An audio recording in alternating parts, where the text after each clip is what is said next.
BTJ and T-Law chemistry building between the two. Emeka Egbuka adding lean muscle. Aiyuk still in La La Land. And Geno Smith news. We'll break down all of that and more. We also have some Lamar Jackson news. We'll be answering phone calls, answering super chats, and attacking everything else under the sun as it relates to 2026 fantasy football. That show begins right now. File on in. Live from the FantasyFootballShow.com studios. It's the Fantasy Football Show. Live! Monday through Friday, 8 p.m. Eastern. Smitty is also live whenever news breaks. So BTJ has been a big talk of this channel for quite some time. This offseason, we've been completely conducting the BTJ train, and we will continue to do so as BTJ gets neglected in fantasy football ADP rankings, gets neglected in debates and conversations, gets sidecasted and talked about how he's playing second fiddle to Parker Washington, who we also very much like. Two things can be right at the same time. Two players can be good at the same time. A Liam Cohen offense and Trevor Lawrence leading it can produce two good wide receivers at the same time. But BTJ is the guy that I believe will return you to the promised land and return his statistics to the promised land as he regains top 10 to 12 wide receiver value in 2026. Now, Trevor Lawrence has definitely been honest about how they have not been on the same page so far in their connected careers here in Jacksonville. It was Mac Jones that turned BTJ into a monster, if you remember back, which is why we like Mac Jones so much as a backup in San Francisco, because of what he could do with Evans. If for any reason he got in the lineup, things would get even better for Mike Evans. We already love Mike Evans under the command of Brock Purdy. We like Mike Evans.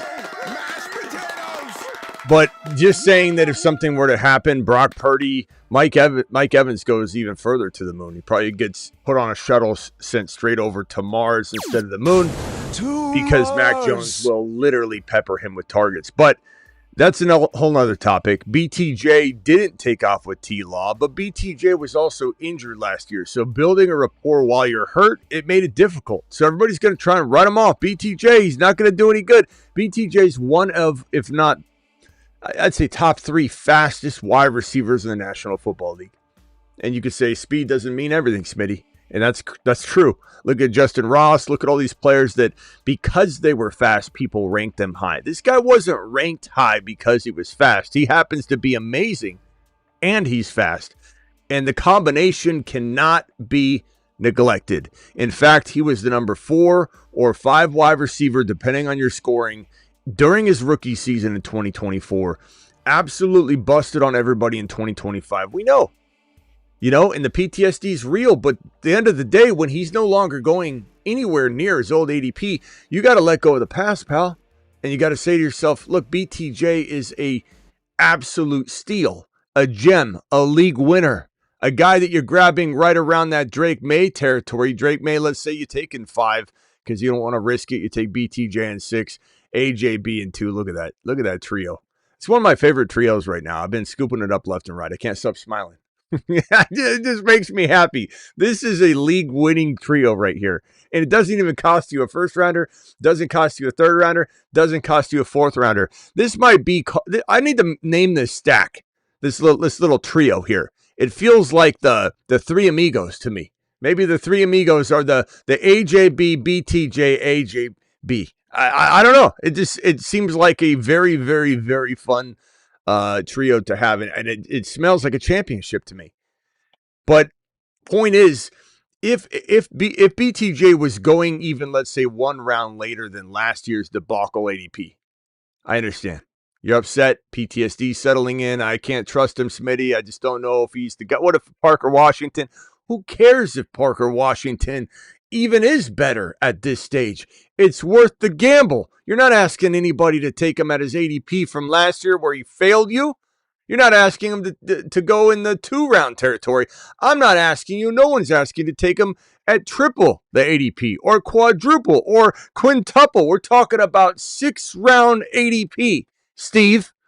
There's nothing wrong with that value. It's win a league. It's low. It's zero risk practically. There's no way, unless he gets hurt before week 1 starts, that he doesn't have a very easy time earning his ADP. That's such an easy territory to earn back. BTJ to the mother freaking moon. We got a couple super chats that need immediate attention. Gray Skull dropping this one. Smitty, live. Get the meatloaf ready. Thank you, Gray Skull. Appreciate you dropping that super chat, pal. And Sheesh Coin dropping a $20 holler. Thank you, Sheesh Coin, for doing it live, pal. Alert. Super chat alert. $20 hollers. Also give me a drink break. Just give me a little minute to take a swig. Thank you, pal. Appreciate you. Back at it this year. I don't know where you've been. We've been here literally 365, 24/7, but we're glad to have you back. Everybody takes different departures differently. We appreciate you either way. 12-team big money league, 0.5 PPR. Got my 5 pick. My running back heavy seems like Gibbs, Bijan, Chase are taken. Again, running back heavy. Who do you target with the first pick and the second? Please help. I wish I could tell you there's like an easy call here, bro, but it's what the board gives you. So if you're telling me that you think, what'd you say, who was going to be gone? Gibbs, Bijan, and Chase are gone. Okay. So for me at that territory, if you're wanting to go running back, I truly believe that you can't go wrong with Genty anywhere in that like 5, 6, 7 territory. And the AJB waiting for you in round 2. I know you probably want to go RB, but I'm very much a balanced guy. I'm not saying I force it. We draft players. We do not draft positions. We draft best player available, what the board gives us. We don't draft a strategy like I'm going hero RB. You can deploy hero RB. Your boy tries to train you to know how to draft hero RB. Your boy tries to train you to know how to draft 0 wide receiver, 0 running back, balanced approach, early quarterback, early tight end. You should know how to draft all those so that when the board gives you what the board gives you, you take it and you run well because you've practiced all the different strategies. One of the dumbest things anybody could ever do, one of the stupidest things a single individual can do is plan their strategy in advance and stick to it. No matter what the board throws at them. Sometimes you get lucky. Someone says, I drafted hero RB 2 years in a row and won my championship 2 years in a row. You might have just happened to fall into best player available, made that happen. And you can sometimes force something to happen when all things are equal. But you can't just lock in an approach. You have to take what the board gives you. Now, that might give you RB. It might. It might give you RB wide receiver. It might give you wide receiver RB. In fact, I would say if you want my advice, Sheesh Coin, based on the 2 best approaches I can give you, it would be Genty and AJB or London, because those are going to be the players you're talking about falling for this corresponding second round pick. You might have to reach a little bit early on somebody. Let's call that wide receiver Nico Collins in a worst case scenario, but a London, or you could gamble on a Neighbors if you want, but AJB London, preferably AJB would be my player of choice. Pickens is also pretty decent here, but AJB's best. The other approach is JJ and Jeremiah Love. Now, the risk you have with Jeremiah Love here is if he doesn't fall, you could be stuck with having JJ and not having a running back you even remotely love here, and you're stuck with an ETN and Hendy combination, which can work well. But Genty AJB is fantastic. Genty London is fantastic. JJ Love is also very, very good. Those are my 2 best pieces of advice for you if I was to try and give you an approach that would potentially, lock you in. I don't know what the hell is going on here. I got a duplicate screen here. Hold on. Let me go back to this board here. Okay. So thank you very much, Sheesh Coin, for the $20 super chat. Hopefully that helps you. Those are the 2 easiest plans that are very deployable from that draft slot. Not locking anything in, but I can tell you like 9 times out of 10 or even 10 times out of 10, you're going to be able to get those combinations. Huge step forward for Trevor Lawrence. As I was saying, Trevor Lawrence has been no stranger to this topic of I haven't connected well with BTJ, but he was injured. Connecting with BTJ while he's injured made it a very, very tough task for the 2 to get that rapport built. So I don't necessarily think that they struggled because they don't jive well together. I think him being injured was a big part of it. Now, BTJ's made it very known that he's completely healthy. He's playing different. He's playing motivated. Him kind of giving up on plays was more a situation of injury than it was his attitude or approach to the game. So I think everybody should write off whatever they think about BTJ's behavior or inability to stick to the script and just give up because he isn't getting the ball. I don't think any of those things were accurate narratives of what was going on with BTJ last year. And the truth of the matter is, even if you don't care about what's being said, words are talk is cheap. You want to see evidence on the field. All offseason, these two have been connecting like crazy. BTJ looks like a man possessed.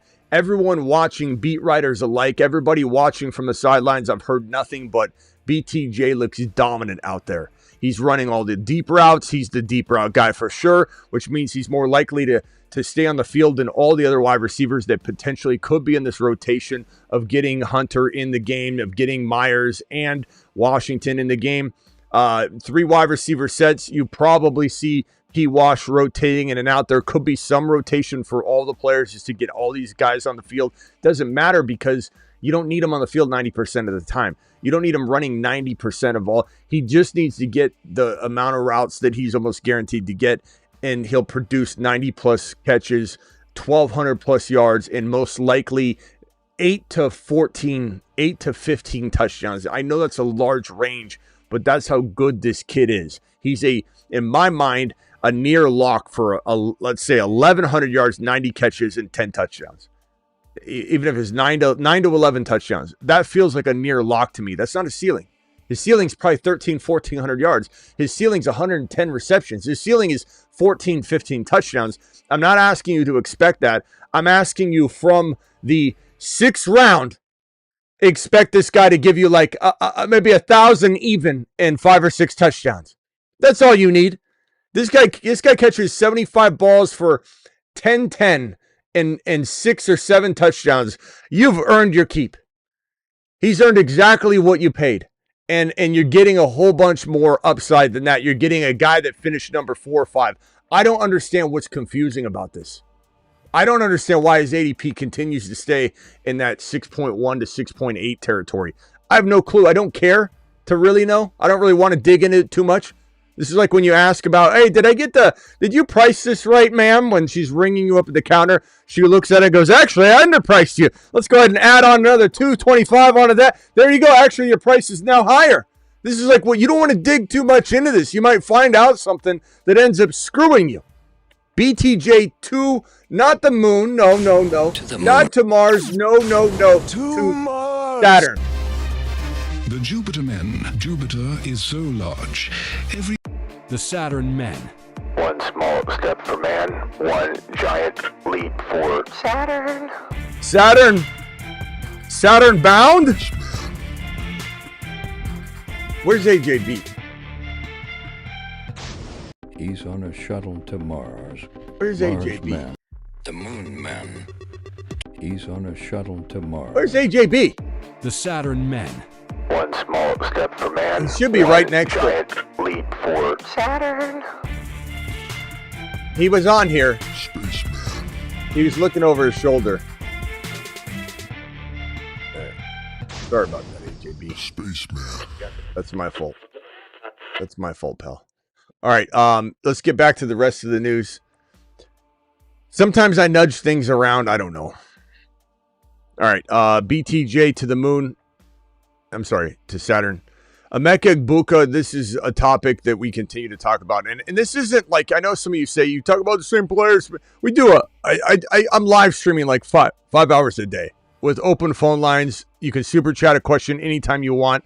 We talk more about an assortment of players than anyone on YouTube, period.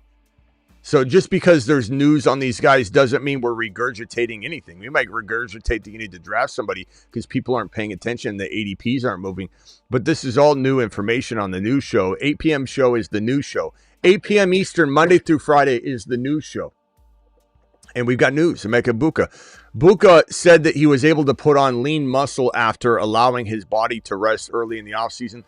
Basically, what's being said here is that Egbuka was essentially going from from season to working out to combine, pro days, combines, the NFL just never taking any sort of break at all. And he admitted that he got broken down a little bit, worn down, kind of suffered through some injuries, didn't really miss a lot of time, but was hampered. And Baker was hampered. The offensive line was hampered. He was just asked to do a lot. He was playing the Z flanker position, was asked to move when Evans got injured, was playing out of position, was really exhausted, and was able to rest his body, come back rejuvenated, put on a lot of lean muscle, and he looks fantastic right now. Him and BTJ look like marvels ready to take on the world. And if there's anything you should take away from this offseason, from any content I create, it's that BTJ and Egbuka are looking, and Tootin really, are looking so obviously the part that it's head-scratching to me that we're the only ones screaming from the rooftops about it. This guy's got top 5 to 10 wide receiver potential. No, this isn't Ted McMillan or Luther Burden or any wide receiver in that range. Those are good wide receivers. They're going to be pretty damn good fantasy football players. This is different. This is a different type of player. This is a inside that tier 1 capability. He can be literally the second or third best receiver in the league. Amon-Ra St. Brown is 3 or 4 every single year. This is that kind of repetitive, repeat, rinse and repeat talent that could be wide receiver 3 or 4 every single year. That's how good Emeka Egbuka is. If you don't see it coming, I laugh at that. I'm sorry, but I do, because I've literally told you for over a year now. So you can doubt him all you want. You can act like he's failed you and you're not going to go, trust him again and all this and all that. But again, what it comes down to is similar to the BTJ situation, is Emeka Egbuka. BTJ's going in the 6th round. Emeka Egbuka, no one's having to pay the price that they should have to pay for him. He's going in this 3-4 turn territory, depending on where you're drafting. But I get him in 4 all the time. In grandma leagues, you'll easily be able to get him in 4. ESPN and Yahoo leagues, it depends what the suggested rank says. That can spoil some of the fun. Maybe Yahoo will have him in the 3.4, and you're like, you got to be kidding me. Or sometimes your league commissioner can set the settings to dynasty when it's a redraft. So you got to be careful. That pre-draft suggested rank can ruin everything. But Egbuka is sitting there with really a 4th round value overall across all platforms, and he deserves to be in round 2. You're getting double. Like, this is the easiest smash in fantasy football, period. Just period. These two, BTJ, Egbuka, I think the quad amigos might even be what we need to rename that. But I almost don't want to just throw everybody in that. We got Egbuka in the Triple H and Associates, by the way. So call HHH and Associates. Triple H and Associates. Locations on Earth and Jupiter. I think we'll keep the 3 amigos. I think it's amazing. It's Drake May, it's AJB, it's BTJ. The 3 amigos. We're gonna put those in a slide and have that on the screen. That's coming to a show near you. Just hang tight on that. By the way, if Husseini's out there, I got Husseini's video ready to go. Lamar Jackson, I got to work on Landman's. It's almost done. Lamar Jackson said the offensive coordinator Declan Doyle play calling is mind-blowing. I'm torn on this one, guys. Not really torn, actually. I mean, I'm trying to be open-minded to Lamar Jackson's situation. I really do think Lamar Jackson, no matter what happens with his offensive coordinator Declan Doyle in this situation, he can definitely still produce like 5th or 6th round easily quarterback numbers, just on mere running. But I think we're getting ahead of our skis when we're calling Declan Doyle, who is the youngest OC, I believe, ever. Is that correct? Someone correct me if I'm wrong on that, but I think he's the youngest OC ever. Not that should rule him out of anything, but he's never called a play before. So when Lamar Jackson says his play calling is mind-blowing, they're in shorts. Like I understand that they're doing practices and scrimmage style, plays and calling plays, and they're not allowed to tackle or anything. I understand that there's a little bit of strategy involved and they're going at each other one-on-one, but this is mind-blowing. Like, I don't buy this yet. Declan Doyle is, as far as we're concerned, proven zero. And it's a little bit concerning to put all your eggs in one basket. Would you say a lot of super chats? What'd you say? I don't know what you're saying there, but Big Profit, I don't know what you're saying there. Appreciate you though, I guess. I don't know. I'm not sure what you're saying. But Lamar Jackson, I'm not sitting here loving this value. Like, if he's going in 6th round territory, I think I'm very, very good with it. Round 5, I'm starting to not even love anymore because Hendy goes in round 5. Tootin goes in round 5. Joe Burrow, I just rather take early in round 5 because Burrow can go later than that sometimes, rather than Lamar. I certainly don't like Lamar in 4. I did draft him early in the offseason in 4, but Declan Doyle is starting to scare me. I'm starting to think to myself, even if I'm wrong on Declan Doyle, that's fine. There's nothing to be ashamed of because he has nothing to show us. There's nothing to show for. This man has never called a play in his life. And so it's better to err on the side of caution that you're ripping a system down, giving Lamar a new system. It's not like they brought in, tremendous amount of offensive weapons. And I know Zay Flowers played well. I know some people like Surratt. Andrews is getting older. Henry's getting older. That decline could happen at any moment. I like Randall, but can I picture Randall being an elite player? Not really. So, like, what happens if some of this starts to decay a little bit more? Declan Doyle didn't really have much set up for Lamar to fall back on. And to me, this seems like it's going to have some growing pains. And then if he runs more because Doyle can't dial up what Lamar thinks Doyle can dial up, then he gets injured or something. So I'm just not a very, very optimistic Oscar when it comes to Lamar Jackson this offseason. But I'm trying to keep open-minded. I'm trying to remain loose and liquid, loosey-goosey, stay loose, stay liquid, trying to make sure I'm open-minded to anything that should develop or any signs of Doyle being better than I think, because I honestly, again, I won't be ashamed that Doyle's great because there's nothing to base on that he's going to be great. There's nothing. You can tell me, oh, yeah, he talked to Ben Johnson once. Like, doesn't matter. Like, I don't understand. It doesn't mean anything to me. Like, Bieniemy, he was under Andy Reid for years and years. It doesn't make Bieniemy head coach worthy or offensive coordinator worthy. There's a lot that goes into it, and so I don't feel stupid if Doyle ends up looking good. We can adjust and adapt, and I'll be fine with that. But I don't think this is something that I'm all that excited about. Geno Smith was reportedly investigated for allegations of assault. Those have been, the case has actually already been closed.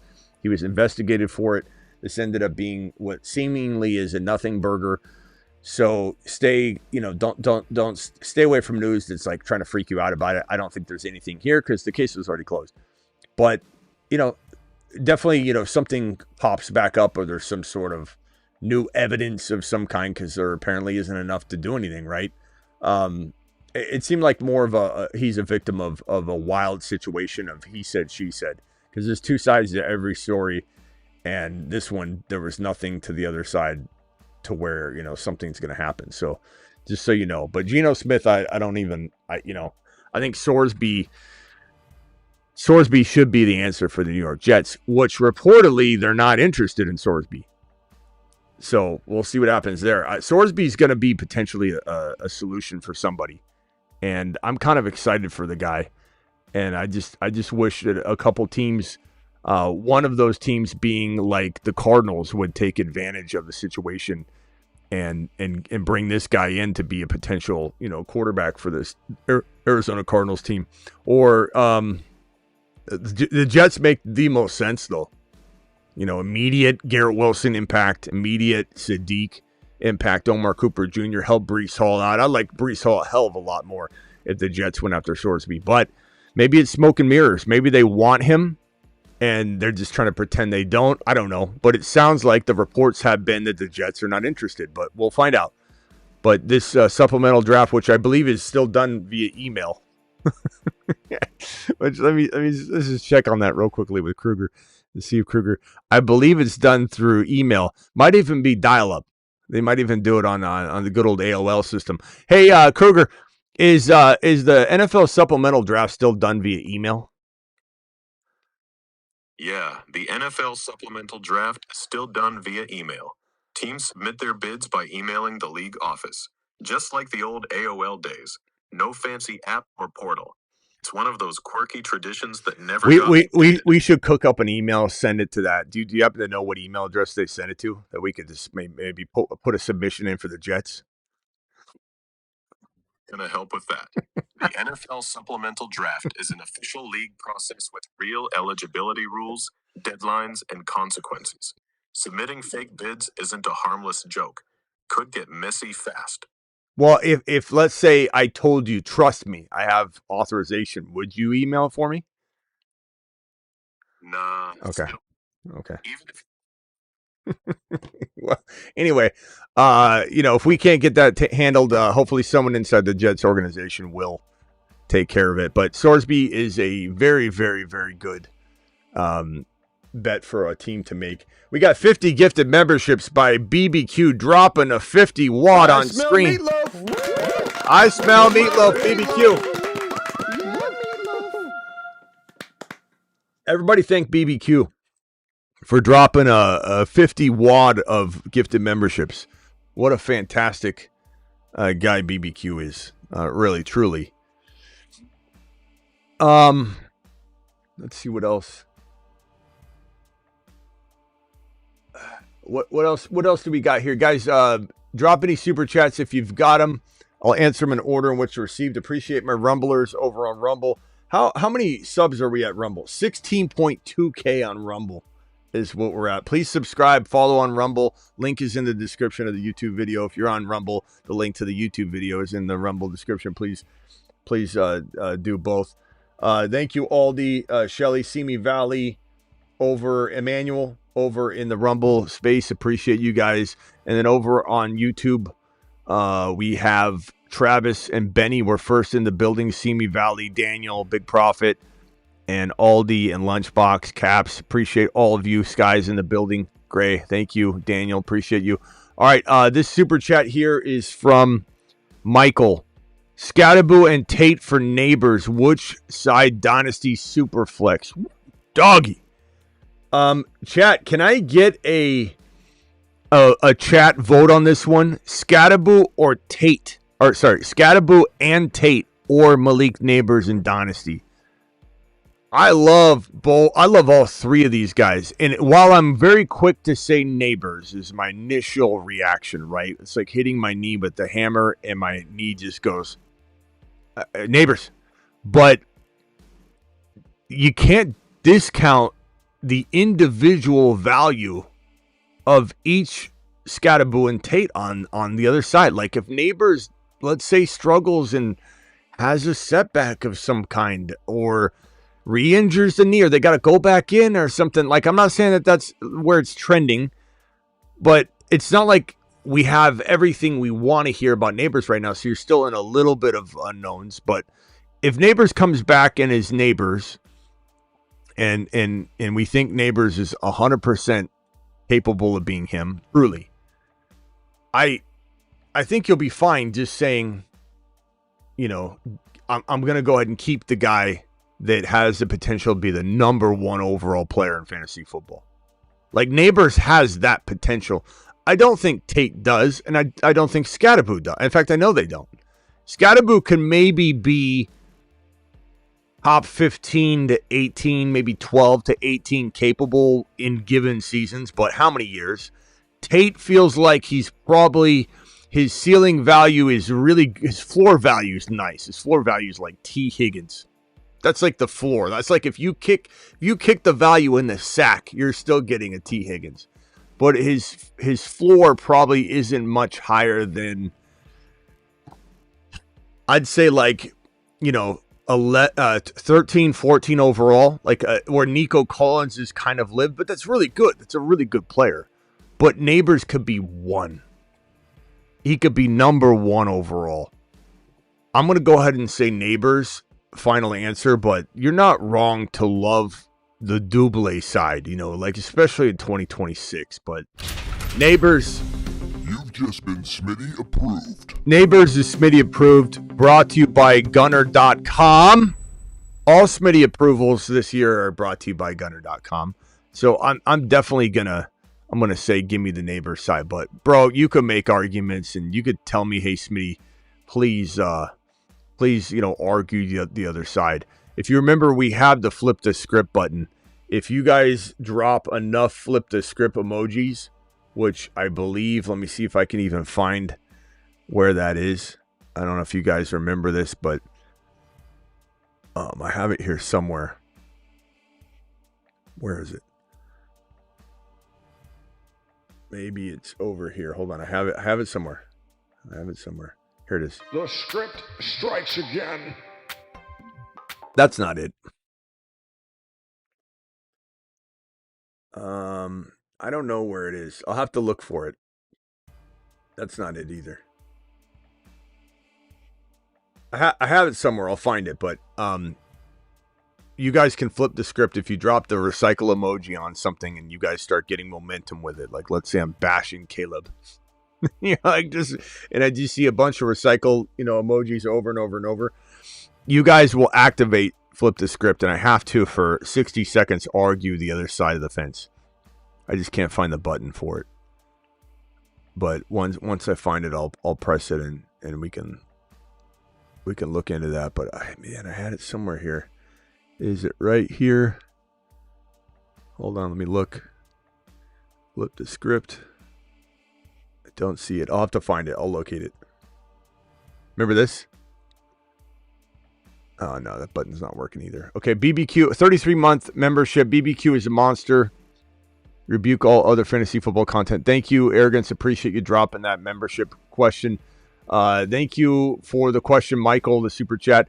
BBQ dropping a $20 super chat. BBQ, appreciate you. You are such a monster, young man. Everybody loves BBQ. I smell meatloaf. Hey, Ma, the meatloaf. And honestly, I think BBQ's got the best scene. The meatloaf one's the best ever, so that's BBQ's. Love the hero running back show this year with the best running back by committee backfields. Why not load up on other positions and then pivot? It usually does work well. Again, take what the board gives you, but it is a very fun approach to take. And usually, hero RB, if I was to give any advice of like, hey, you're going into a draft and you said, Smitty, I know you don't like forcing draft strategies and I know you like taking best player available, but I'm not going to be able to talk to you during the draft and I'm not going to be able to prepare as much. Can you give me one strategy to try and deploy? And my advice would be hero RB, because you can almost always force it and it still be, all things being equal, best player available selecting. It is the one strategy that almost fits any scenario because of what I said. You're drafting at 5, you take Genty, or 6, you take Genty, and then you take London or AJB. You draft JJ, then you're easily getting Love. And then when you get into those next rounds, you got McBride, you've got Egbuka, you got tons of guys you can grab to go hero RB. And maybe tonight we do late hero RB. Like maybe we try and do hero RB from round 3. Like that could be the title of the video. Hero RB from round, or hero RB from round 4. Which technically is not hero RB. It's almost like 0 RB. But hero RB from round 3. We can try that. I just don't know what running back we would take. Aside from ETN, and I don't know if I love Kyron. I don't know. Let's consider it anyway. I don't know. But appreciate you, BBQ, for dropping the super chat WAD on screen. All right. I think we're all done with the news. The phone line should be open. Dial in. Call into the show. Call into the show.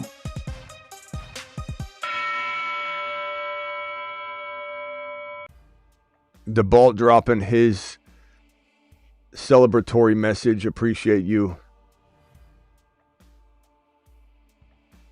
Birdman says, bro, you elevate the style of fantasy football where it's not just a game, it's real time, exciting, bro. Real talk. Thank you, appreciate you, Birdman. Birdman to the moon. The ball putting his message out there saying, show to the moon. Thank you, the ball. Appreciate you. BBQ with another super chat says airlines train pilots for many scenarios so they are prepared. I like that you are always giving out useful information that we can use. Thank you, BBQ. Appreciate you. BBQ to the moon. Oh, God, another. John, this is too long. No one's going to read this paragraph. Watch Lemon's tape against. No, thanks. No, thanks. Well, you should watch Lemon. No, but I was going to say watch. Finish him. But I was told. Finish him. Hey, Smitty, did you see? Finish him. You're live, young man. Who is this? Where are you calling from? What's your name? Hey, what up, man? I'm Walker, Louisville, Kentucky, brother. What's up, Walker? What can I do for you? Hey, dude, after watching this episode, I feel like you're gonna like my dynasty team. You let me be the judge of that. I want to know if you would make any moves. Okay. So QBs, so it's a 10-team superflex, start 10. Got Drake May and T-Law. Also got that BTJ stack with him. Got CD Lamb, Egbuka, and Jordan Tyson. And then running backs, I got Bijan, Jeremiah Love, and Hendy. And Hendy? Would you do anything? Yeah, and Hendy. Yeah, it's not a very good team, bro. It's a great team. Yeah, it's pretty. Yeah, pretty good. You've just been. I mean, what are you gonna? The only thing you can do, bro. I mean, this is one of those teams, like, no offense, where it's so good you're almost not proud of it. You know, like it's like almost like you're playing with a bunch of in coma patients or something like that. It's just too good. But so I'm proud of you, but I'm just saying, like, if it's just crazy. It's a crazy team. Like, how you even got Love when you have, like, the best team in the league. You obviously traded for a pick or something like that. But the only thing I'd be considering is, I don't want to move Buka, BTJ, Lamb. I don't want to move. I mean, I could upgrade Lamb slightly, I suppose. You give me a receiver slightly above him. I'm not moving Bijan unless I could get Gibbs somehow. Can we get Gibbs in here? I don't know.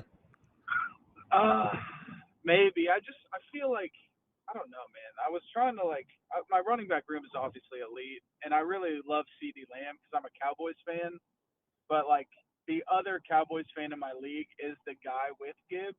So I have kind of flirted with that idea a little bit, just to completely monopolize the running backs. But. Okay, so let's work that out, because I honestly don't worry about your fandom. You can draft a Lamb or somebody on another team. He's not so cowboyed up that he's going to give you Gibbs for Lamb, is he? Probably not, but he does have Dak, so.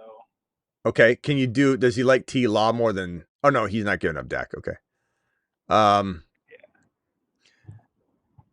What do you have on your bench? Not insane depth. I got Manungai, Golden, nothing too crazy. I got a bunch of good handcuffs. What about picks? What picks do you have? I'm pretty fucking stacked up picks. Sorry for cussing. I got 3 27 firsts and 2 seconds. Okay. So you got 3 of them. Well, let's move those 3 picks for Gibbs. Let's move Lamb and a pick. We'll start with that.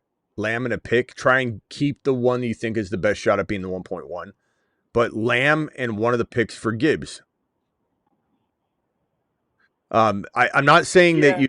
I'm not saying that. Well, why would you even hesitate on that? You can't think with your fandom brain, bro. You can't think, oh, I just want Lamb. It's more positionally, because I've got then make another move. So many running backs. Bro, you get Gibbs and Bijan. What are we talking about here? You could even, as much as I love Hendy, or as much as I love, you move the other. Okay, here, you want the solution? This is a solution. First of all, do you think you could get like Evans for? Let me ask the chat this question: do you have a pick that's going to be a late pick? I've Like got mine, and then 2 that are mid to early first. Chat, would the chat do this? You trade the middle first round pick and Lamb for Gibbs, and then trade your first rounder for a wide receiver like Mike Evans or something. I'm not saying don't get something else with it or whatever, but move that player right into your lineup.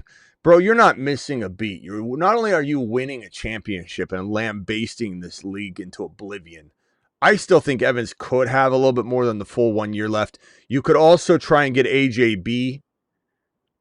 Go get AJB using a first rounder, and you could even do a first rounder and something for AJB because I think he could last 2 years. But go get AJB using your pick, one of your picks, preferably yours. Give up a pick and Lamb for Gibbs. I would honestly give up a pick and 2. I'll give up 2 picks and Lamb for Gibbs, and you could just get something back. That's the only thing I can help you with, other than upgrading T. Law into another wide receiver. I'm sorry, into another quarterback that's slightly higher using a first round pick. That's the only thing you can do with this team, bro.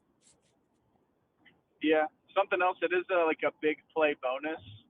So like 5 extra points on a long touchdown to BTJ and T-Law, because we drafted it last year.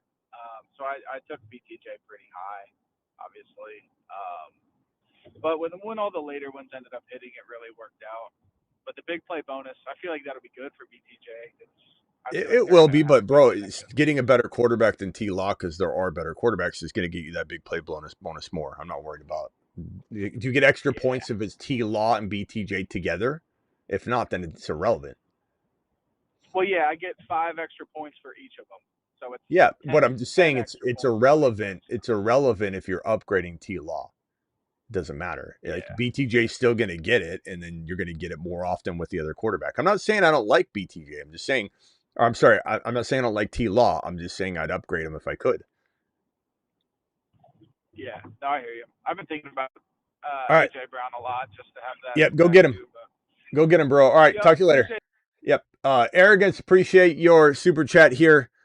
After the night you talked about this being a dream and you are straight up in a straitjacket saying Drake May, I have not stopped wondering if it's true. Oh, okay. So I was saying that, like, you know, I don't know. You never wonder. Like, you wonder if you go to sleep and you wake up and it's like everything was a dream, and you're like, it seems so real. Like, that could be any night. You go to bed tonight, wake up, everything you've been doing the last 20 years could be a dream. I might be in a straitjacket right now, banging my head against a wall in a padded room. You know, Moon Man, Mars Man. It all would make sense. If I woke up tomorrow, I'm like, I don't have a show. I don't have a YouTube show. I'm not even watching football. What am I talking about? Spacemen. It makes sense now. That's what he's talking about. It is what it is. If this is our last night together and tomorrow I wake up, then let's have a good one. Let's have a day.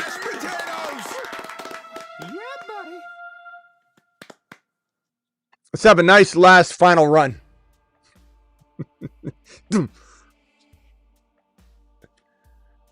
Dial into the show.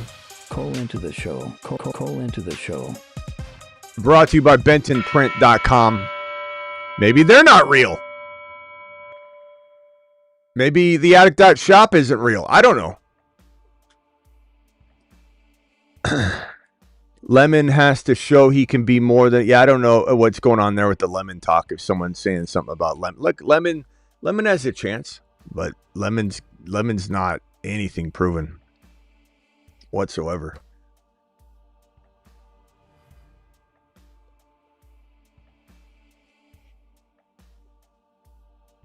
Geno may be cooked. Geno is not a good quarterback. Not to mention he's just another year older. Was he 30? Is he 36 years old now? How old is this guy? Hey, Kruger, how old Kruger is Geno Smith, and when was his birthday? Geno Smith was born on October 10th, 1990. So he is 35 years old as of today, June 22nd, 2026. So he turns 36 during the season. That's crazy. That's crazy. What else we got here? We had another message or super chat.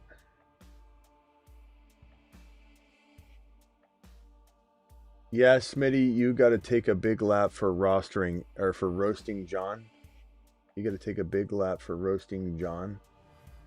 I don't know why I would have to take a big lap for roasting John. Big profit. That doesn't make any sense.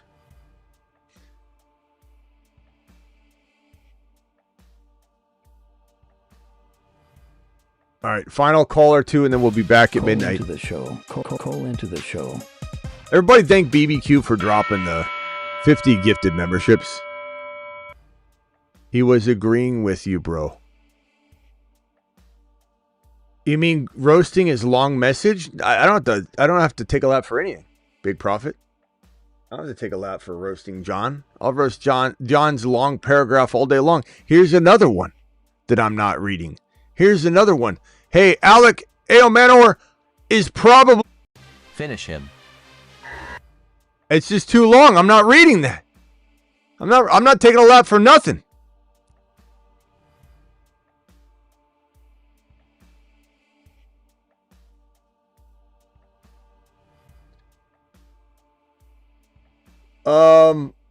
Tonight we'll be drafting on Underdog promo code Smitty, where you can get your first deposit matched 50% all the way up to $1,000. Here is the link if you would like to participate in said draft with us tonight. There it is. I'll pin the link in the live chat.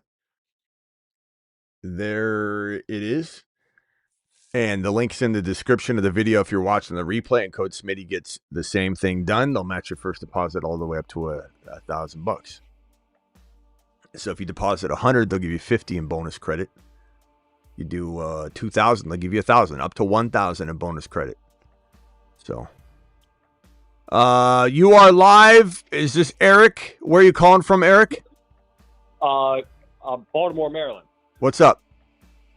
Not much, brother. Actually, first time catching you live, man. So I'm very excited.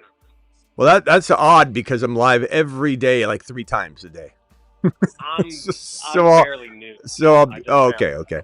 I was gonna say you not catching me live when people say that is like walking out to the Golden Gate Bridge with a 10-foot metal pole and saying, "I've never been struck by lightning." Like it's a little, it's actually should be way more common to catch me live when I'm live like 3-4 times a day. But go ahead. Very glad to have you, Eric. What can I do for you, pal? No, brother. I just love the content. Figure I'd call in and just let you know you got a new fan. I'm trying to catch you live a lot more. You will. Like I said, what was it? It was last night midnight watching. Well, I finally got called in, but I was like, it was too late for me to call in, and I'm just getting off work, and I got lucky to see you live, and I'm like, man, I'm going to call in, let them know I'm a fan, let them know I love the content. Very helpful, too, because I just joined a Dynasty League last year, and man, your contact's really helped me out. Thank you, pal. Appreciate you. Any questions or anything you got cooking? Or honestly, I mean, I kind of got a hot take. Tootin', I know you've been praising him to the moon. I honestly think he can be Bucky Irvin when Liam Cohen was on Tampa. I really got high hopes for him, man. Oh yeah, I ranked him in my top 12 and people lost their crap. Like he is to me he is a running back one. Oh man, and it is what it is. What was it against Buffalo in the playoffs? He had like 3 runs in a row where he had like 15 plus yards, and then they just threw ETN right back in.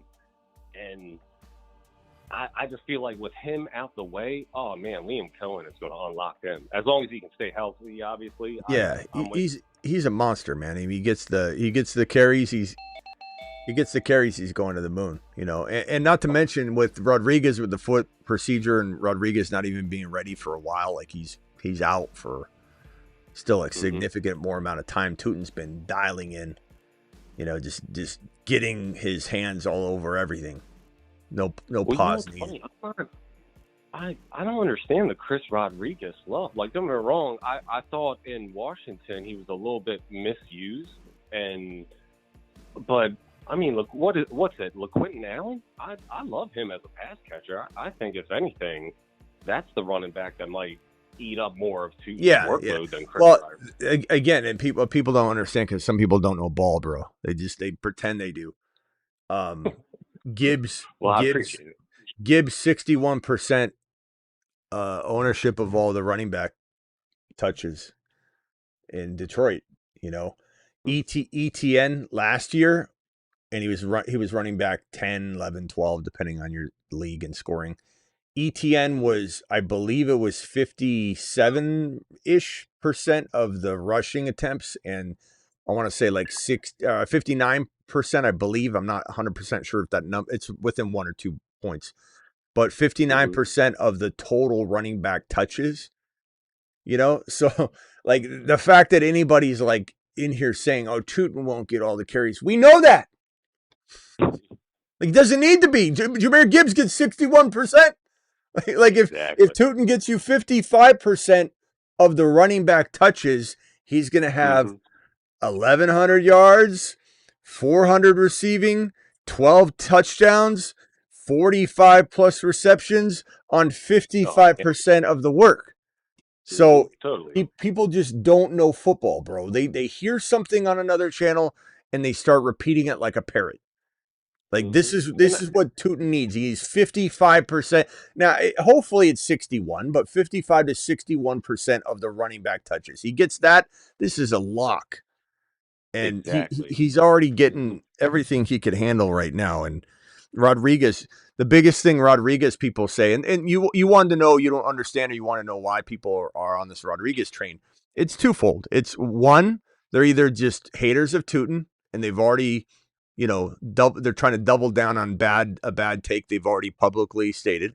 So even if they came in here and they didn't necessarily say it here, but it's a way of making themselves feel better to be true to what they've already predicted. So it's the haters of Tuten that are just doubling down. And then the second part is anybody that has Rodriguez and they're hoping they struck gold. It's kind of like someone that has like XRP, or they have Ethereum and they don't have Bitcoin, or they have or if they're into silver and gold and not into Bitcoin at all. Like they're literally trash talking the other one. They're like, it's not Ethereum, it's Bitcoin. Or no, it's XRP. XRP's going to like everyone's just fighting for what they're holding.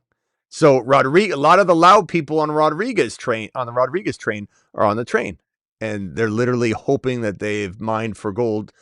And Rodriguez has a history with Liam Cohen. That's about the dumbest non-football take you'll hear from somebody that just doesn't know ball.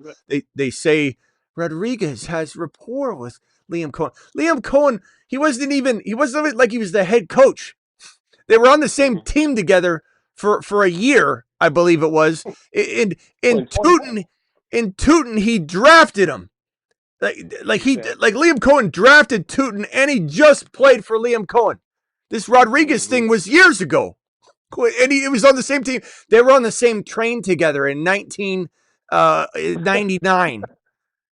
Actually, Rodriguez probably wasn't born then. Who knows? They were on the same bus headed to Las Vegas one time. They've known each other. They shared a coffee together. Like, it's just ridiculous. It's stupid. It's stupidity. Yeah, I'm with you. And didn't they try to make an offer at J.K. Dobbins too before they even attempted to sign Chris Rodriguez? Well, yeah, none of that. I don't know how. Tuten's a guy. I don't know how. Doesn't matter. All right. Anything else, bro? No. Like I said, I just wanted to chime in. I'm glad I got the call in and all right. let you know I'm a fan. All right. Appreciate you, bro. Call back anytime. No, of course. God bless, Smitty. Yep. Purple John, you're live. Last phone call, and then over to the super chats that we have. And go ahead, Purple John. Hey, thanks for the phone call. So I wanted to ask you about Denzel Boston, and I don't know if you can give an accurate assessment of him because of like OTAs and training camp not really kicking in until later July. But based on what we have, the news coming out saying, oh, he's great, having one of the fastest, I think, like 3 cone drills and looking like a mini Drake London. Would you be reaching on him in rookie drafts? Like, I know you did I watched your episode last night. It was pretty good. And I appreciate you doing that 2027 RB thing and whatnot. That was kind of cool. I wish you'd do more of those. But do you like this guy? Is there potential for him to be way better than, Carnell Tyson, based off of him just dominating camp? No. I think there's a potential for him to be better than I expect, or I expected both. And because I expect Casey Concepcion to be better, is there a chance that never mind, it is Boston? Sure. I mean, he's got a lot of talent. But the problem is he plays for the Cleveland Browns. The problem is he's probably going to have multiple quarterbacks start this year. The problem is he won't live near the red zone. The problem is they're going to be somewhat limited in terms of the volume that they can produce at the quarterback position and spread out to Fannin, who's a target-consuming monster, to Concepcion, to all the other wide receivers on the roster too, and the running backs. And I just don't know what we're truly going to expect. And you look at a guy like Munkin, who hasn't really had multiple wide receivers ever have success before. And you could say, well, he's only had, these scenarios, but I mean, his quarterback situation's worse than we've ever seen it. So I don't know that we're going to see multiple players thrive in the passing. I think that from a future long-term perspective, there's a lot to like about London, but I just would not bet on that wide receiver room producing more than one solid playing player, and that has to include Fannin. So Would you take him over Antonio Williams and Chris Brazzell? I think that I would rather have Antonio Williams for the now production. I'd rather have Brazzell overall for long-term dynasty. And I think, and that's just me. People are going to call that crazy. I don't care. I could give two shiots about that.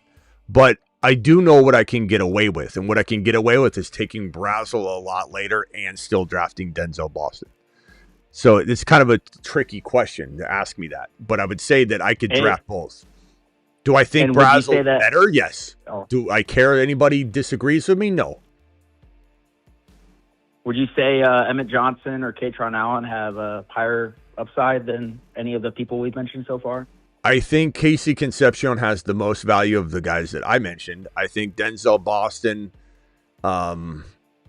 is I would say right there with Emmett Johnson, just because Emmett Johnson is not like a guarantee now, at least, to be the backup yet. He certainly should be in time. But, I don't know. Boston I like, but he's in a bad spot. It's like Omar Cooper Jr. It really sucks to be evaluating him right now, Sadiq, trying to judge him from a dynasty perspective when we have no idea. Their starting quarterback, the eventual starting quarterback's not on the roster yet. So it's kind of hard. And the Jets could screw it up. They could bring in the wrong guy. I mean, just because next year's QB class is good, and it is, doesn't mean the Jets are going to take the right guy. Doesn't mean the Jets will have, they could end up with the fourth pick or something and get totally screwed. It's hard to say. It's hard to say. All I know is I will not bank on the Jets. It's not smart business. Will I bank on, and sorry, I'm going Jets now. Do I bank on the Browns either? No. If the Browns got Sorsby, then we need to revisit this conversation. Let's just put it that way. And then as far as clips and whatnot from training camp, do you mostly acquire those towards the middle of July, end of July, when training camp actually starts kicking in and they're playing with the ones instead of just all the other rookies or whoever else they're training with? When do you start doing those most of the time? I just enjoy those personally. When you show the Instagram clips, this dude's a monster. Oh, case by case, John. There's no formula to it. It's like when I decide to show anything. There's no script here. I don't have a show sheet. I'll go on a show and somebody will be like, hey, when I go on CBS or whenever, they'll give me a show sheet and I don't read it. I don't care. I don't work like that. I don't have schedules. I don't have anything. If somebody does something amazing, I'll talk about it, show it, put it on my Instagram. It's case by case. Everything is case by case, Johnny boy. All right, got to go. See you at midnight, bro. Yep. Have a good night. Yep. All right. Thank you. BBQ says, I need to know your hat size, Smitty. I don't know my hat size. I wear a large XL stretch fit, and that goes on pretty well. But that's it. I don't think I have any fitted hats at all. I think everything I have is like a flex fit. Just what I usually wear, which apparently isn't, as what all the kids are doing these days. I guess I don't know. Everyone's going snapback. I can't stand snapback as much. I'm not saying if you got me a snapback or something, or I'm just letting you know I would be okay with it. But I mean, I typically haven't. I don't know what my head. I don't mind a fitted one. I don't know. I just don't know what my head size is. If I put on an XL, a large XL stretch, there's a small, medium, and then a large XL. There's only 2 stretch fit, flex fit hats. And when I put on, if this helps at all, when I put on the large XL, it's a tiny bit like it stretches a little bit as I put it on. But I don't mind snapbacks. I per se, I didn't mean to say it like that. If you ended up, whatever. And thank you, BBQ. Appreciate you. For those that don't know, we're meeting up with the crew in July. It's going to be a good time. Work schedule makes, and BBQ, you're the man. Work schedule makes it hard for me to catch live as well, says Arrogance. I get that, but it is funny to me when someone's like, I've been watching the show for years. The first time I've caught you live, I'm like, really? Like, I go live in my bathrobe in the morning. I go live at noon. I go live at not every noon, but I go live at 4, at 8, at midnight, so I'm live constantly with breaking news, especially at and around March and right around August and into September. There's so many breaking news live streams. It's just funny when someone says that, like, I've been watching you for years. And it's like I said, it's like going out with a metal rod, a 10-foot metal rod on the Golden Gate Bridge during a lightning storm, during the biggest lightning storm ever, and saying, man, I have never had lightning strike me. One time, Dynasty PPR, I traded AJB, Cook, and Ray Davis, and a 4th for Egbuka, Kyren, and Corum. Oh, wow. AJB, Cook, and Ray Davis for Egbuka, Kyren, and Corum. Oh.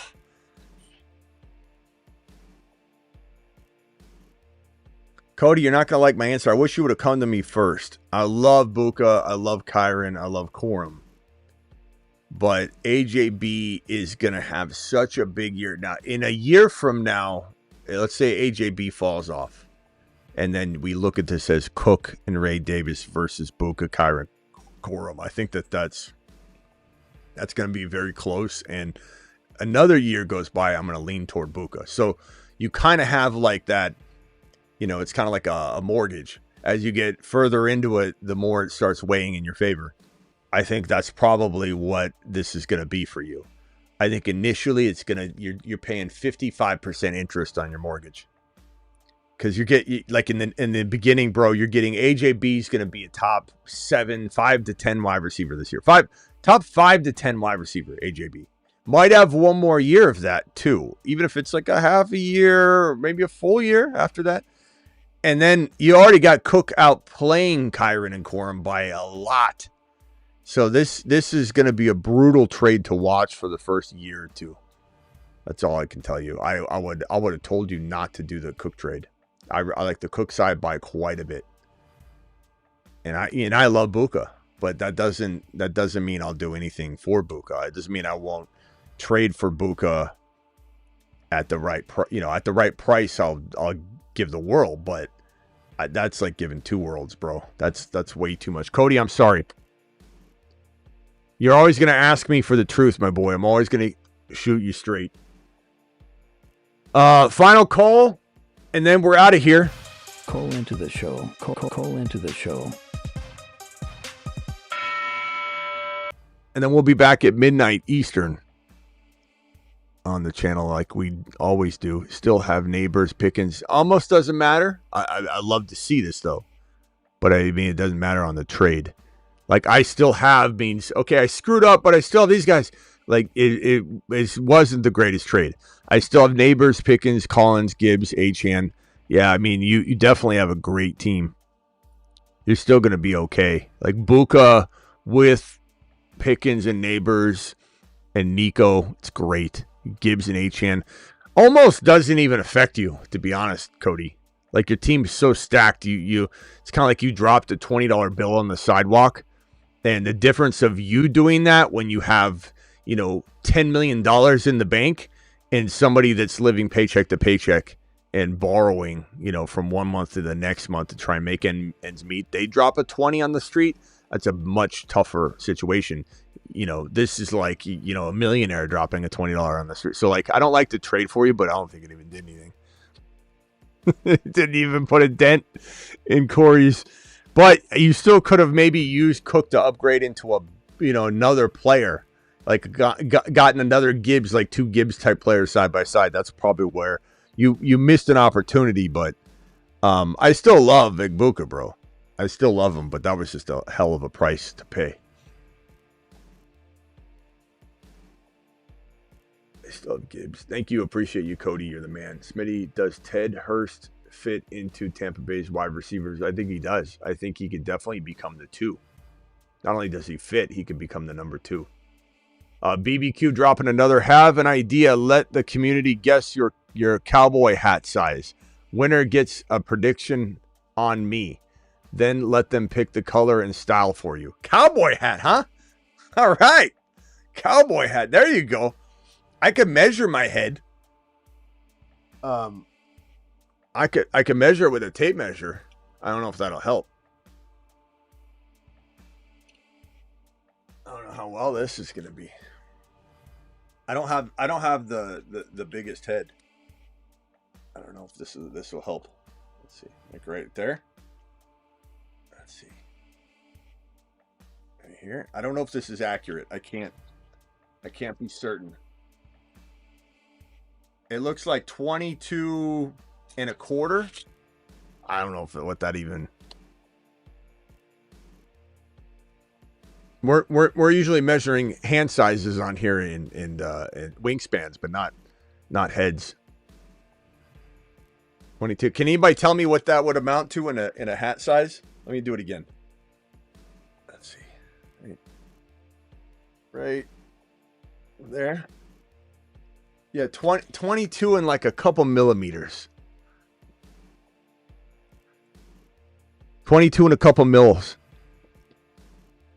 Someone's saying a 7 1/4, 7 3/8. I don't know. Why would I have a measuring tape on my desk?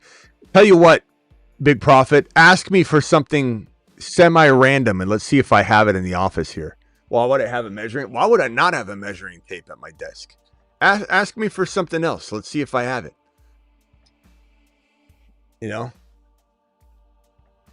Ask me, like, do you have like an easy button or anything? Ask me and we'll see if I can come up with it. Why would I not have a tape measure at my desk? Godwin long-term iffy. Godwin, who even cares about Godwin? I wouldn't even grab Godwin. Oh, we got Husseini with a $20 super chat. Husseini, here it is. Husseini was here. It's kind of one of my favorite. It's short, it's sweet, it's fast. Husseini was here.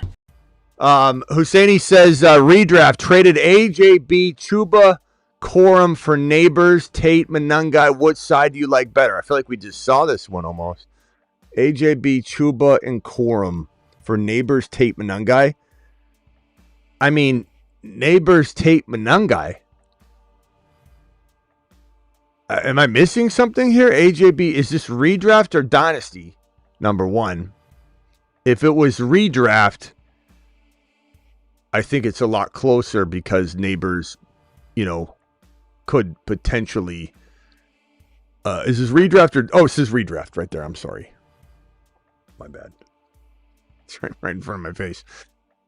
Dynasty, you'd be crushing it, but redraft, I would say. Yeah, this is tougher in redraft.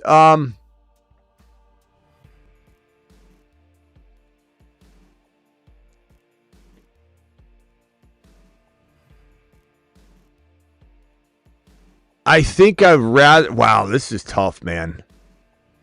Am I crazy for rather having AJB? in redraft. I think I barely rather have AJB in redraft. At first, I was going to say it's closer in but it actually flips in redraft. Because Corum is pretty good. I love Manungai. I love Tate. Neighbors, when Neighbors is cooking, he'll be cooking, but there's a little ambiguity there. I'm going to say give me the AJB side in redraft, but really, really close. Dynasty, then if it was and it's not, Dynasty, the Neighbors side will be crushing. But I'd say Husseini close enough that I'm wavering. Husseini was here. I take AJB. I think AJB is going to top 5 to 10 wide receiver this year.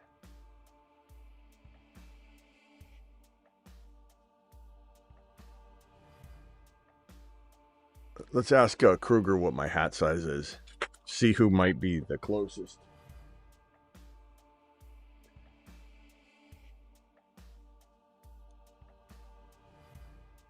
Hey, Kruger, if my head measures with a tape measure to be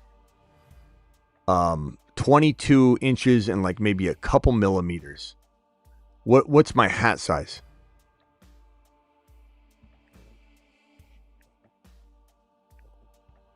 Size 7. 22-inch head circumference is right on the money for U.S. hat size 7. Some charts say 21 7/8 inches. Others call 22 inches exactly a 7. The couple millimeters you mentioned won't change that. Most fitted hats in that range will work fine. There you go, BBQ. A 7. Doing it live. 7. Did Big Profit ask me to find anything else on my desk? Big Profit.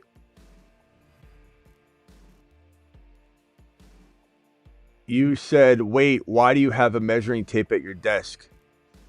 I don't see you asking for anything else. You're supposed to ask me for something else random in my office and see if I could pull it out of my hat. Husseini, appreciate you. Husseini to the moon.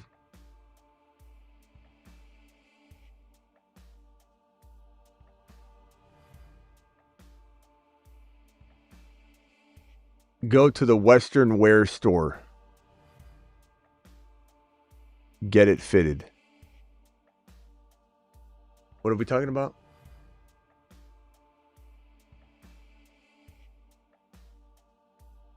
We got one more $20 super chat. I'm sorry, BJ. BJ Cool dropped this a minute ago, and I just saw it now. BJ, you still here? BJ, thank you for the $20 super chat, young man. You're a monster. Super chat alert. BJ says, he says, go Raiders, first of all. Showing support for the best fantasy show in the game. Shout out from Idaho. BJ, you still here? I'll give you a standing ovation for making you wait. I apologize, my boy. Thank you so much for dropping the $20 super chat. Super chat alert. Smitty approved. To the moon. To the moon. To the moon, BJ. BJ, the man, the myth, the legend. Appreciate you dropping. Just look at just a total, selfless super chat of $20 just to say thank you. That's what I love about my people, man. DJ, you're the man, the myth, the legend.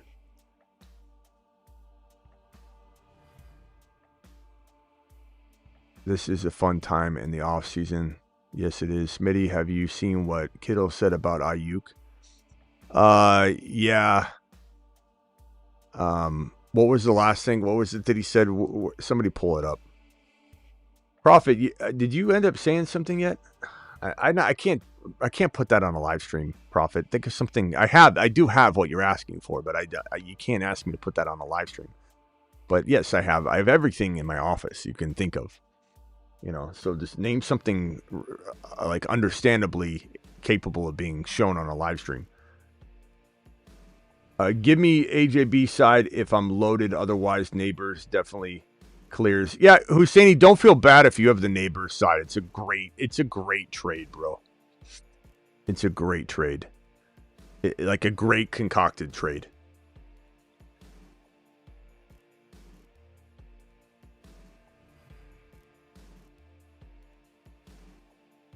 Do I have a handcuff?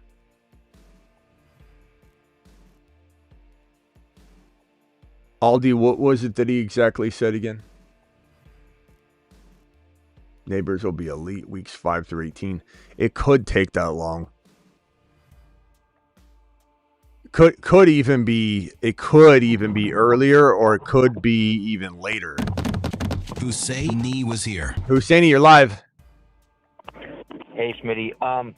Can I give you my team real quick on that, with that deal or that trade I just put in, I guess now with the new trade? Okay, go ahead. Okay, so I have JD5, Bijan, I have Manangai, Neighbors, Rice, Tate, Mike Evans, DK Metcalf, and then my tight ends are Shea Okonkwo and Hunter Henry. Okay. And then my backup, I guess, quarterback is Cam Ward, and then on my bench I have just my handcuffs and Jacoby Myers. Okay. Yeah, I mean, it just comes down to Neighbors. You know what I mean? Like, there's nothing really to evaluate on it. It's like, it's a great trade. It's a fun trade. It's the kind of price you got to pay for Neighbors. You know, it's also AJB. Some people doubt him. Some people don't. Some people think he'll get hurt. But, I mean, it's probably just, you know, it's just going to be come down to Neighbors. You know, Manunga is also a real nice piece, though, that I think is completely undervalued in the evaluation of the trade. But I think, you know, if Neighbors ends up sitting, let's say, the first 4 weeks, and he comes back and he's not completely right for a couple more, like, then it just starts getting wearing on your team, and your team's, you know, struggling to make the playoffs, and then Neighbors tears it up and you're out of the playoffs. That would suck. Yeah. But Yeah. your team's pretty good. Like, it should stay afloat, I imagine. It's a good squad. I think he'll miss like 4 to 5 weeks, like from like week 1 on. I think he'll miss like 4 to 5, if I had to guess.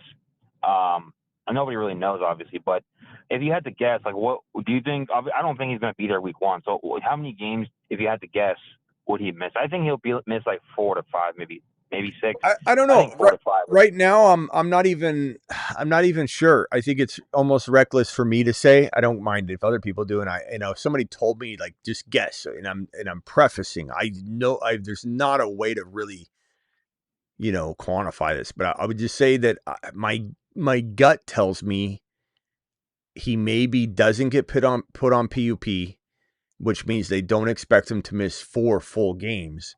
And then we're kind of just like wondering, is it week 2? Okay, no. Is it week 3? He might play week 3. Maybe he plays a little bit. In week 4, he's full go. And that's why they didn't put him on PUP, so we could play that 4th game. I would say, and there's still a 25% chance he starts week 1. I don't think it's off the table yet at all. But I think that there's definitely a higher percentage chance he misses 1 game at least, maybe 2, and then like lightly plays 3. There's probably more of a chance of that than not at this moment. But again, we're talking about, you know, 2.5 months really left, a little less than 2.5, right? How many days until? Let's see here. Let's ask Kruger. Kruger, how many days exactly do we have until Giants week 1 kickoff?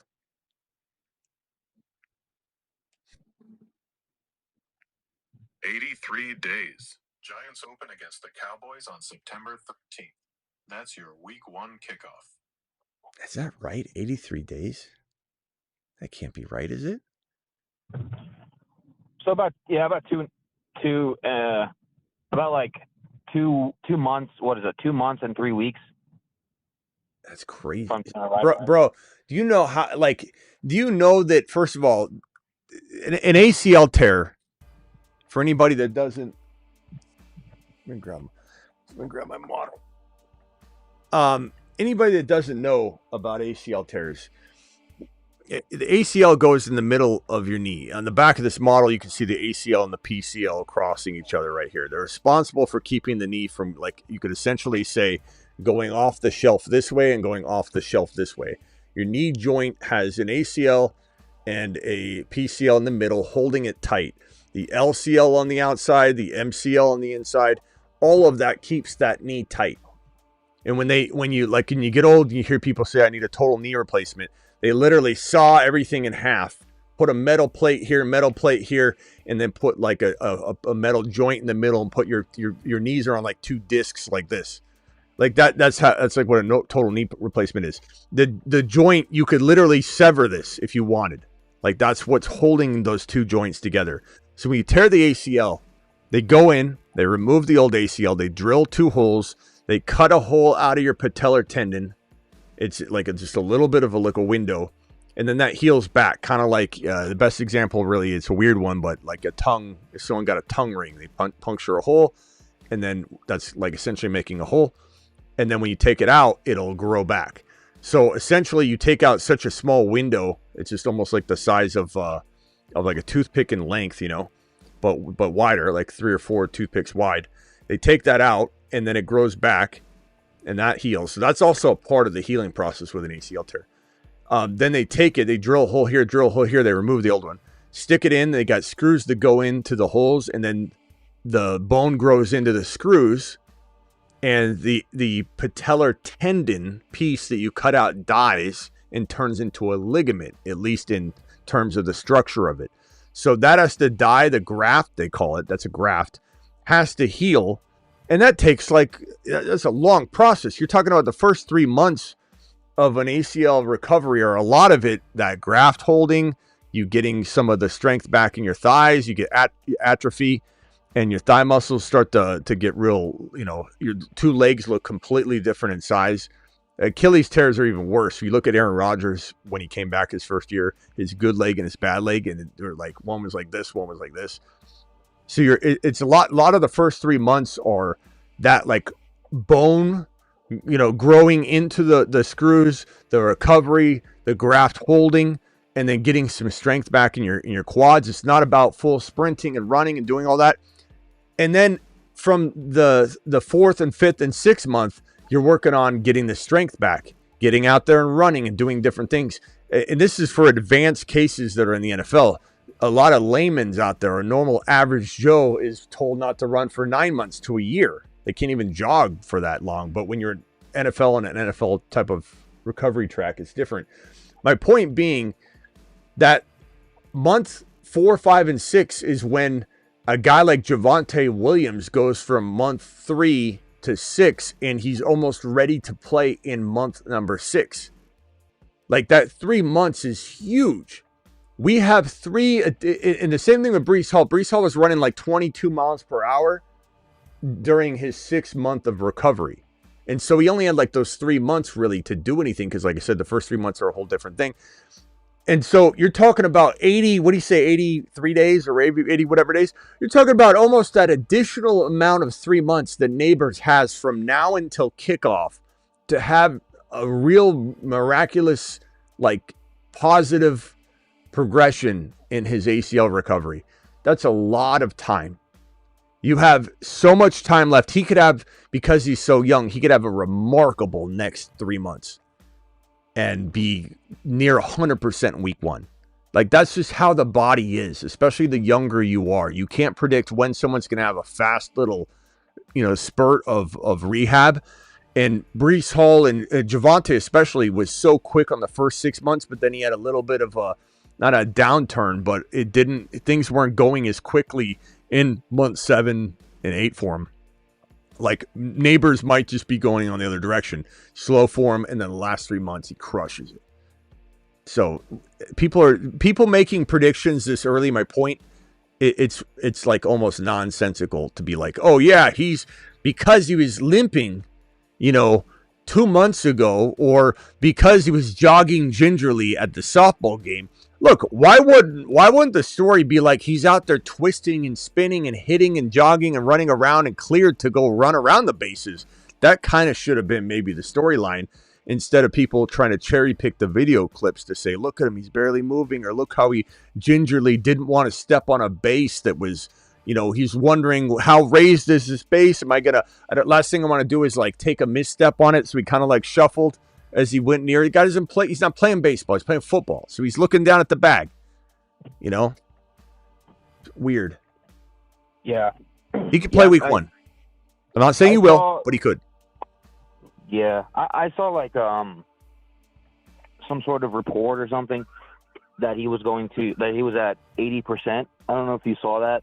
I don't even know what that's supposed to mean, 80%, but I think that's a good trending number. So I think in Dynasty he's a perfectly low buy low candidate, and then redraft, like you're saying, it's really just a matter of time before we get information. But I love AJB though. I think he's going to do good for 1 year and then like disappear. That's my opinion. But I think in redraft he's going to do great, win leagues, and then kind of like after that, like I said, like I just think he'll kind of disappear. But yeah. But I don't know. Adding Tate to that and then getting my nun guy, I almost like just had to smash it. I don't mind it. Kind of like. I don't mind it, bro. Yeah.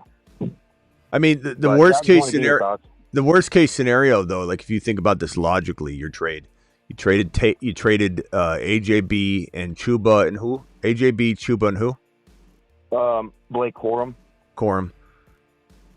For Manungai, who I like the most out of the running backs, to be honest, I do. And Tate against AJB, is there a world where Tate is closer to AJB than a lot of people are going to project? Maybe, you know, like some neighbors. It could be a great trade for you. Not to mention, if Tate ends up being a monster, bro, you could maybe trade him and Manungai or him and something else to upgrade somewhere. So I don't mind it, bro. Yeah. Yeah. Sweet. All right. Thanks, man. You like your new video? Yeah, it's cool. Husseini was here. All right.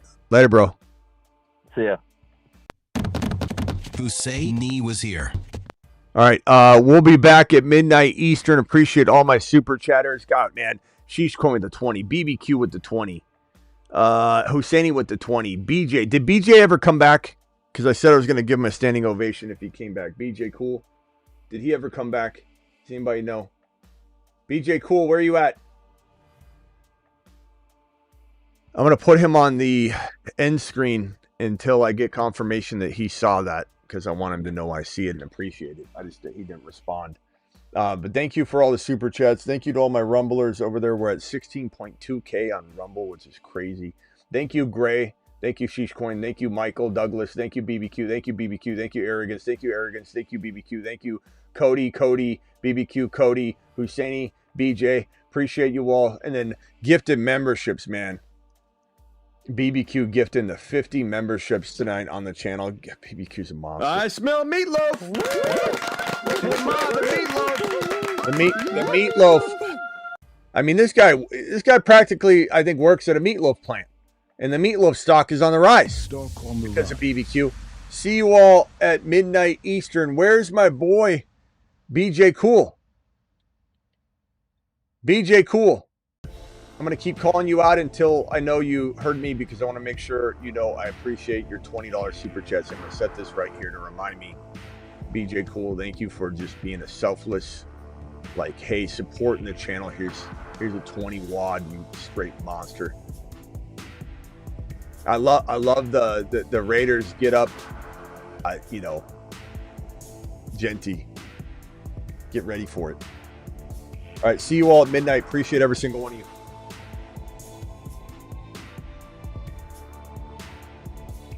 Live Monday through Friday, 8 p.m. Eastern. Live whenever big news breaks, and live at midnight Eastern almost every single night. Big Prophet says fantasy football show hat. Well, we have that.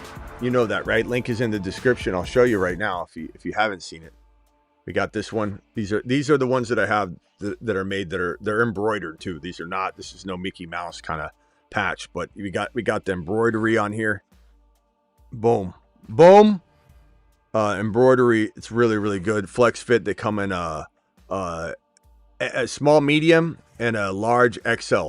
So dig it. You dig it?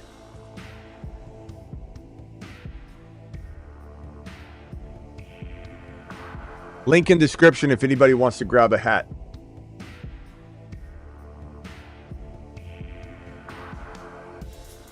Where's BJ Cool?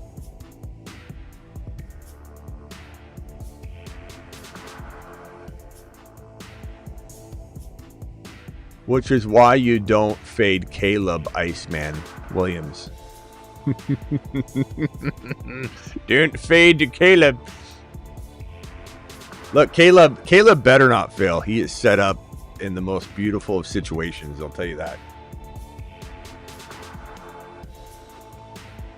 Caleb better be Ben Johnson's next Jared Goff, or he's just producing no matter what.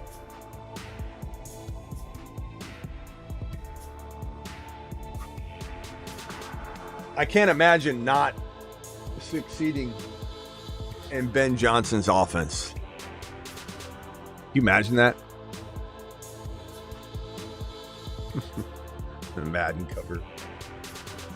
This is the most disrespectful Madden cover ever for so many reasons.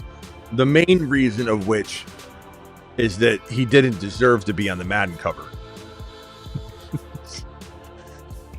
And I would have said the same thing about Bo Nix, by the way, because Bo Nix and Caleb are like identical. A lot of their stats are identical. They both have some bad throw percentages, and they're both kind of errant passers. They both didn't show up in the first, second quarters. Mostly showed up in the fourth quarter.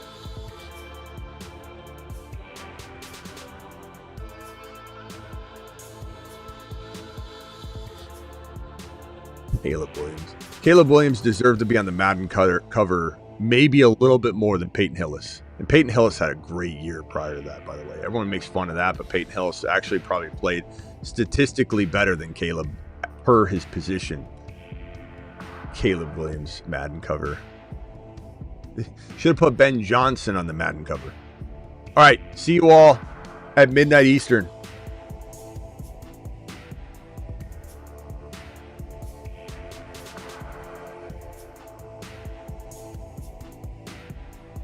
Did BJ Cool show up? Where's my boy BJ Cool? BJ Cool, want you to know I appreciate you. Where you at? All right, see you at midnight.